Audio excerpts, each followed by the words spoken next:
Shalom, shalom, Israel's brothers, Abba Yalla, coming back at you with another cold cut. I'd like to give our honor and glory and praise to Yahweh in the name of his son, Yahweh Shai.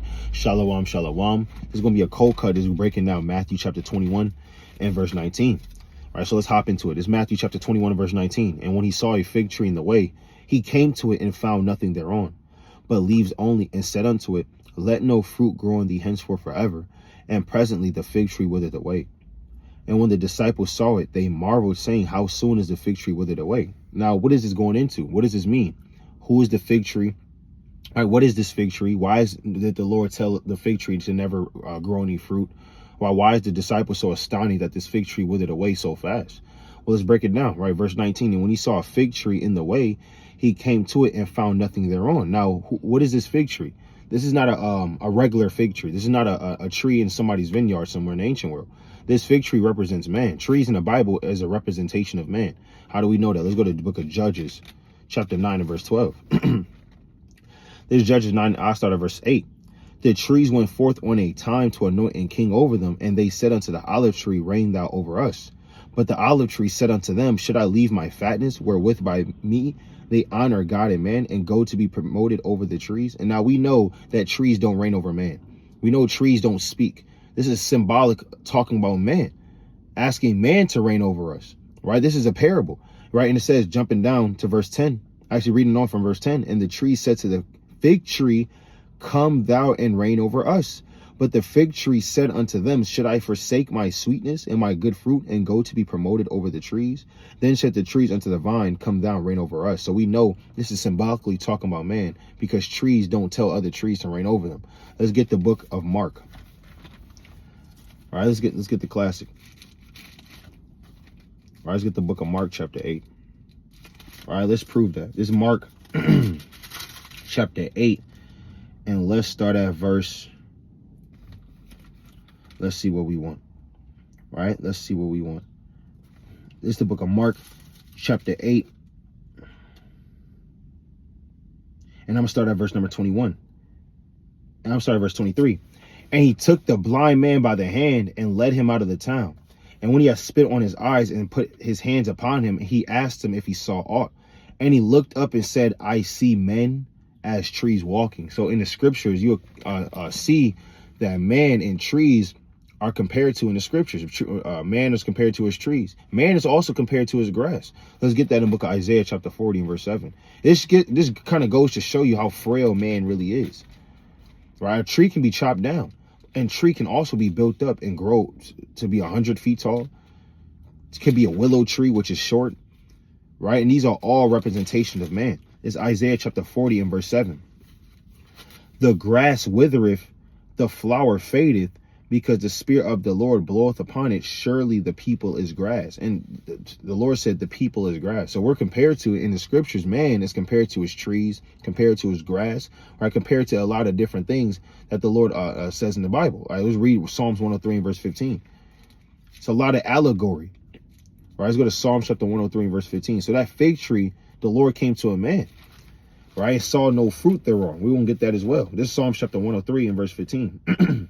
As for man, his days are as grass, as a flower of the field, so he flourisheth. For the wind passeth over it and is gone, and the place thereof shall know it no more. And how frail grass is. You can pick up grass and blow in the wind is no more. That's how man is to the Most High.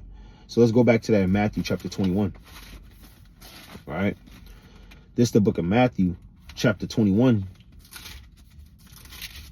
and verse number 19. And when he saw a fig tree in the way, he came to and found nothing thereon but leaves only. Right now, when you have a fig tree, or when you have a tree and there's no fruit, that tree, is deemed unprofitable. If you just have trees full of leaves, like you walking just down the block, trees are really supposed to bear fruit. Now, the Lord came to this man and he didn't see any fruit on this man. Now, what fruit is man supposed to bear? What fruit is the Lord looking for on this man? Right, let's go to the book of 2 Peter chapter 1. This is the book of 2 Peter chapter 1. And I'll start at verse number 5. And beside this, giving all diligence, add to your faith virtue, and to your virtue knowledge, and to knowledge temperance. virtue, knowledge, temperance, and to temperance, patience, and to patience, godliness, and to godliness, brotherly kindness, and to brotherly kindness, charity. For if these things be in you and abound, that they make you that you shall neither be barren nor unfruitful in the knowledge of our Lord Yahushua Mashiach. So these things can be considered the fruits of the Spirit as well. Because if you don't have these things, if you do these things, you'll be considered fruitful and not unfruitful. If you're not doing these things, you'll be considered unfruitful. We want to abound and bring forth fruit to Yahushua. Let's get the classic in Galatians chapter 5. What else are the fruits of the Spirit? This is Galatians 5 and verse number 22. But the fruit of the Spirit is love, joy, peace, long-suffering, gentleness, goodness, faith, meekness, temperance. Against such there is no law. And guess what? The Lord found none of these attributes on this man. This man only had leaves. He didn't have virtue. He didn't have knowledge. Didn't have temperance. Didn't have patience. Didn't have no long suffering, right? No goodness, no peace, no joy, no love, no gentleness, no godliness, no brotherly kindness, no charity, no nothing. This man was just leaves all day, right? Just leaves and worms and bark. That's all this man was. So actually go to Matthew chapter 7, because you, as a man, you're known by your fruits. You're known about what type of works you're going to bring, right? This Matthew chapter 7 and verse number 16. You shall know them by their fruits. Do men gather grapes of thorns or figs of thistles?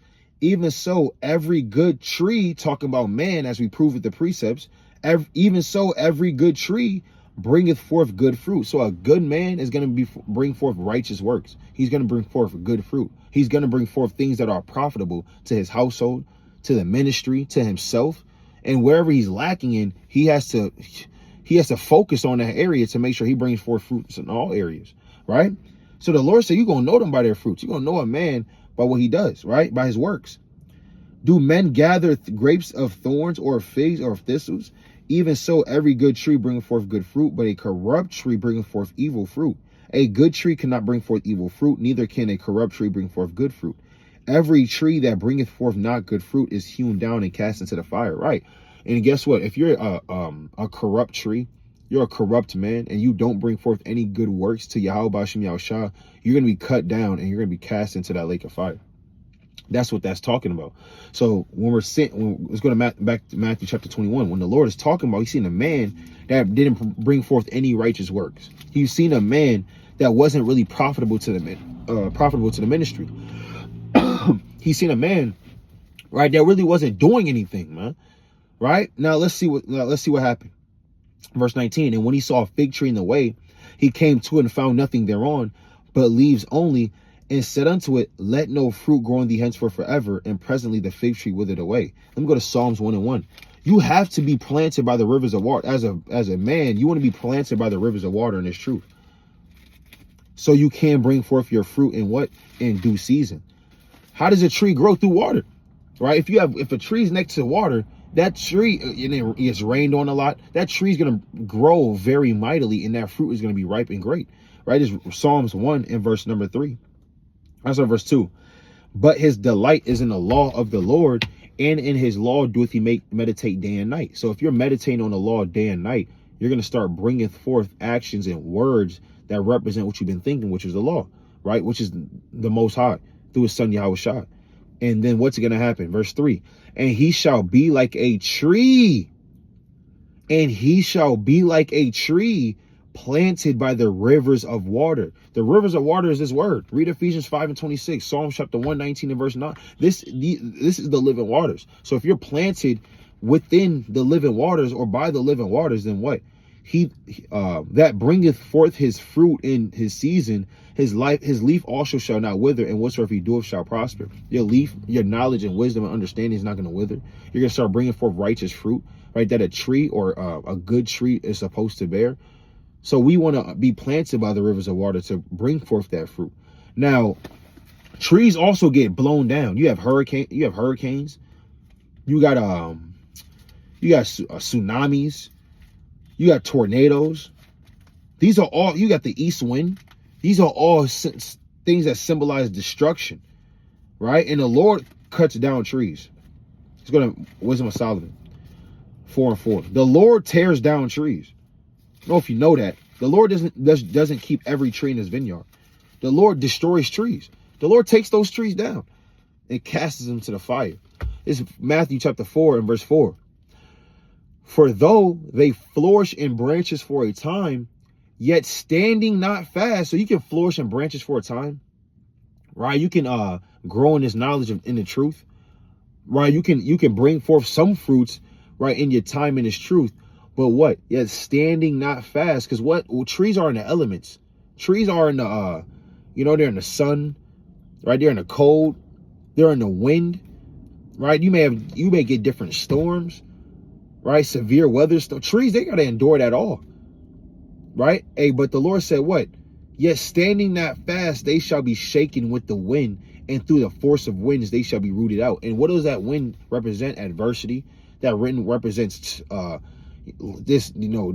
hardness of life, the captivity that we in, the things that we go through, the trials and tribulations that the Most High may set you up with in this truth, in his life. And guess what? If you get overtaken, if you get blown away and you get uprooted, that's a wrap. You can't just, if a tree get uprooted, you're not putting that tree back there. You got to plant a whole nother tree. You got to put another tree in that tree's stead, right? You can't just, glue the tree back together and the tree's alive. That tree's dead now. The tree's gone. And if you start withering away, the Lord's not dealing. The Lord, when you come back, the Lord can revive you, but you cast it off. You're going to be rooted out this thing. Verse 5, the imperfect branches shall be broken off, their fruit unprofitable, not ripe to eat, yea, meat for nothing. The Lord said, your fruit is worth nothing. You're unprofitable. Didn't the Lord say, be perfect in Matthew 5:48, Deuteronomy 18:13? But the Lord said, this man's branches was imperfect. Let me break those branches off. Step on those branches. All right, let's get another precept. The Lord will uproot you if you're not stable in this truth. If you don't have a strong foundation. All right, let's go to the book of Luke, chapter 13. Classic. This is Luke chapter 13. Right? And I'm going to start at verse 6. He spake also this parable. A certain man had a fig tree planted in a vineyard, and he came thereon and saw fruit thereon and found none. Then saith he unto the dresser of his vineyard, behold, these 3 years I come seeking fruit on this fig tree and findeth none. Cut it down, why cometh the ground? Yeah, the Lord, the Most High, he gave you some time in his truth. He called, many are called, few are chosen. He gave you some time in this thing. Right? He examined your works. He seen what type of works he's going to bring forth. All you did was be slothful. All you did was reject correction. All you did was to give false judgments and false accusations. All you did was talebear. You continue into your lust of uncleanness and all manner of adultery and wicked things, man. All you did was commit idolatry. You talked about your brother. You showed no brotherly love. That's all you did these 3 years. What fruits did you bring? The Lord, why are you coming off the ground? I mean, why are you taking up space? Why are you here? Hey, cut this tree down. Let's plant a new one, right? If you're a vine dresser in a vineyard, you don't think twice about it. You don't really have any emotions towards it. Okay, well, this tree didn't work out. Let's go plant another tree, I guess. Right? Cut this one down. Let's move on. Right? And that's how the Lord would do man. Hey, you're not bringing forth fruit. The Lord gave you a chance. He'll cut you down. Hey, the next person got to step up. Right? And it says, and he answering said unto him, verse 8, and he answering said unto him, Lord, let it alone this year also till I shall dig about it and dung it. And that's what Yahushua does. He fights on your behalf. He's your lawyer. Lord, give him another year. Give him another shot. Don't kill him just yet. Don't let him spiritually die just yet. Don't cast him back into the congregation of the dead just yet. Don't take this man's life with that angel just yet. Give him about another year. Let's continue to work on this man. Verse 9, and if he bear fruit, that's an if. If he bear fruit, well, and if not, then after that thou shalt cut it down. And guess what? The Lord may give you some grace and mercy. You may have some brothers that pray for you. You may have somebody, ask you not to, asking on your behalf not to take your Holy Spirit away. And the Lord may hear that. But in 6 months' time, if you're not bearing fruit, 3 days, 4 days, however much grace and mercy the Most High for you, for me, guess what? If you're not really doing what you got to do, then the Lord is going to take you out this thing. Don't expect to be in this truth forever.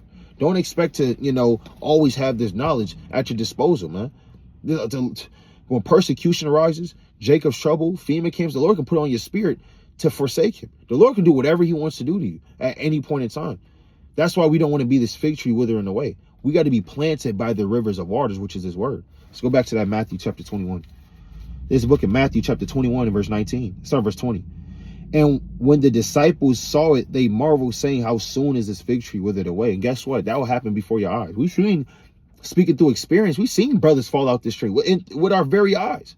We've seen the Most High revive brothers that fell out this thing. We've seen brothers that just fall out and you never heard from it again. You've seen brothers that fall out and you have heard from them again, and they're doing wickedness openly, right? The Lord switched off their mindset to wickedness. We've seen a lot of brothers wither away, and guess what? We got to be humble and have meekness of mind, because that can happen to us. That can happen to a sister. That can happen to anybody. We need to strengthen the things that are weak. Let's go to Revelations 3 and 2. Let me end it off with this. Here's Revelations chapter 3 and verse number 2. Be watchful and strengthen the things which remain that are ready to die, for I have not found thy works perfect before God. Remember therefore how thou hast received and heard, and hold fast and repent. If therefore thou shalt not watch, I will come on thee as a thief, and thou shalt not know what hour I will come upon thee. Keep playing with the Most High. You don't know when the Lord's gonna come back and destroy you, man. You don't know when the Lord can you wake up and you don't even believe in the Lord name of the Lord anymore. The Lord can have you see something total. The Lord can have you start thinking like a Christian. Stop playing with the Lord, right? Be watchful, strengthen things that remain, right, that are ready to die, right? Meaning if you got goodness, you got joy, you got love, you got peace, you got long suffering, you got temperance, but your charity is off, then you got to fix that charity, because if the Lord wants to try that fruit and it's not there, the whole tree getting shut down, right? But I like to give all honor and glory and praise to Yahweh in the name of his son Yahweh Shai, but mighty strong. Shalom.